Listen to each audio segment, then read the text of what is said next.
Selamat pagi menjelang siang.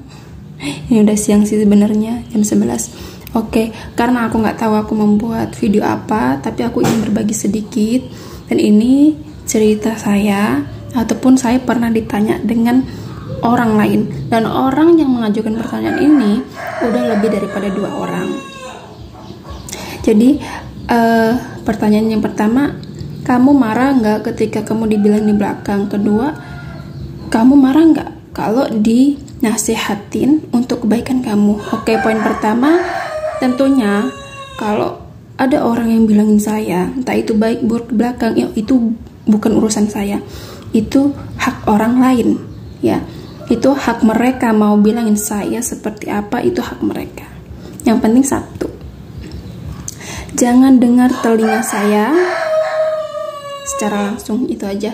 Walaupun orang itu pas ngomongin saya di belakang terus saya dengar secara langsung, mungkin saya hanya bertanya salah saya apa, mungkin ada kesalahan yang tidak disengaja dan saya akan minta maaf. Dan poin kedua, kamu marah nggak ketika ada orang nasihatin kamu untuk kebaikan kamu? Yang pertama, ini saya ya, itu tipe saya selalu nerima masukan orang lain, nasihat orang lain selagi itu masuk akal. Dan yang kedua, saya nggak akan marah. Dan yang ketiga, saya akan lihat balik orang yang menasehatin saya itu tipe orang yang seperti apa, ataupun dia keluarganya seperti apa. Contoh gini ya, kadang orang itu hanya bisa menasehatin orang lain untuk jadi lebih baik tanpa mereka berpikir dirinya itu baik, udah baik atau belum. Mereka nggak pikir itu. Dan kebanyakan mereka itu sifat pribadinya masih kurang baik, tapi suka ngomongin orang ataupun nasihatin orang untuk jadi lebih baik. Dan itu aku nggak setuju.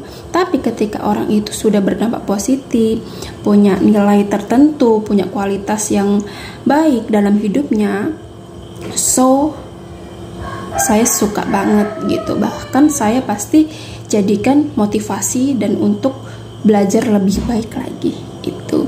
Nah, ini cerita memang benar-benar saya alami. Dan ketika saya buat video, pasti saya cerita soal sesuatu yang benar-benar real yang saya alami gitu. Jadi enak kita cerita. Ya mana tahu di luar sana bagi kalian yang suka bilangin orang ataupun nasihatin orang, sebelum bicara harus pikir dulu. Itu aja. Oke.